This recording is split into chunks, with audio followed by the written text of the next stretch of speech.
नमस्कार। कक्षा 8वीं वसंत भाग 3 पाठ 8 ये सबसे कठिन समय नहीं कविता की व्याख्या। कवयित्री जया जादवानी। नहीं, ये सबसे कठिन समय नहीं। अभी भी दबा है चिड़िया की चोंच में तिनका और वो उड़ने की तैयारी में है।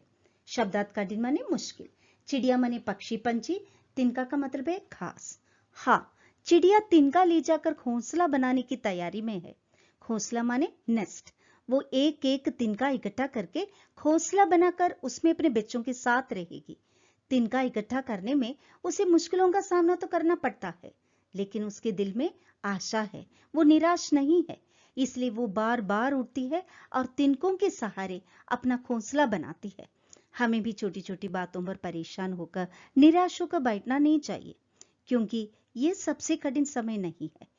चिड़िया के समान हमें भी अपना कर्तव्य और कार्य करते रहना चाहिए। अगली पंक्तियां। अभी भी छरती हुई पत्ती थामने को बैठा है हाथ एक।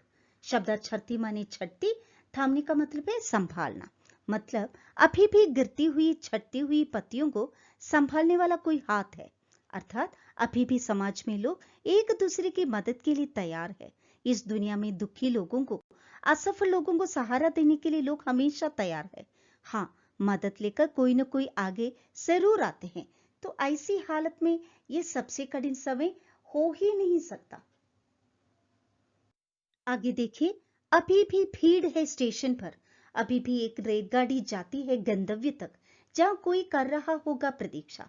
शब्द भीड़ माने झुंड। गंतव्य का मतलब है लक्ष्य और प्रतीक्षा का मतलब है इंतजार। मतलब अभी भी रेलवे स्टेशन पर भीड़ है। लोग स्टेशन पर आते जाते रहते हैं। कुछ लोग किसी के आने की प्रतीक्षा में है, तो कुछ लोग कहीं जाने की प्रतीक्षा में है। मतलब सबके दिल में आशा है, प्रतीक्षा है। जिंदगी तो चलती चली जाती है। अभी भी रेलगाड़ियां यात्रियों को अपने मंजिल तक, लक्ष्य तक लेकर जाती है, जहां पर कोई उनकी प्रतीक्षा कर रहा होगा। अभी भी स्टेशन पर भीड़ है। हाँ, कवित्री यही कहना चाहती है कि लोग अपने जीवन की सभी कठिनाइयों का सामना करते हुए लक्ष्य तक पहुंचने के लिए हमेशा प्रयत्नशील है। और ये प्रयत्न, कोशिश, ये आशा, ये साबित करता है कि ये सबसे कठिन समय नहीं है। आगे देखिए। अभी भी कहता है कोई किसी को, जल्दी आ जाओ कि अब सूरज डूबने का वक्त हो गया। शब्द सूरज माने सूर्य, डूबना माने अस्त होना, सनसेट होना, वक्त माने समय। हाँ, अभी भी कोई किसी का इंतजार करता है। उसे पुकार कर कहता है कि तुम लौट आओ, सूरज डूबने वाला है। आप जब स्कूल जाते हैं तो घर पर कोई आपकी प्रतीक्षा कर रहा होता है। खेलने के लिए मैदान जाते हैं तो शाम होने पर कोई घर लौटाने की प्रतीक्षा कर रहा होता है। और ये प्रतीक्षा करने वाले व्यक्ति हमारे प्रियजन ही हो सकते हैं। बाहर जाने पर, सूरज डूबने पर किए जाने वाली ये प्रतीक्षा ये सूचना देती है कि कोई हमारा ख्याल करते हैं, हमारा इंतजार करते हैं। इसलिए ये सबसे कठिन समय नहीं है। आगे देखिए।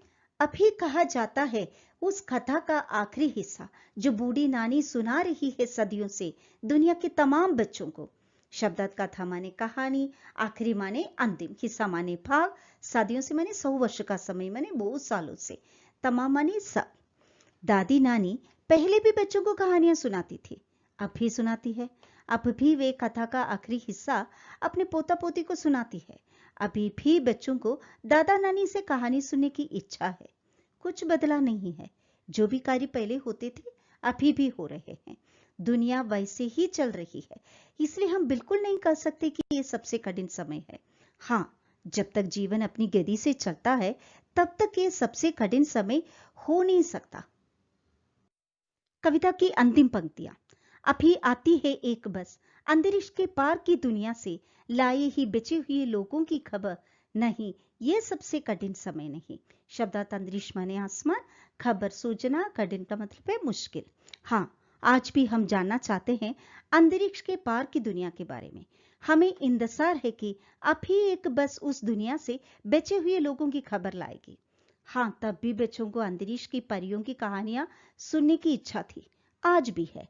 और ये इच्छा, ये प्रतीक्षा, ये साबित करते हैं कि हम आशावादी है। और जब तक हमारे दिल में आशा है, हम बिल्कुल नहीं कह सकते हैं कि ये सबसे कठिन समय है।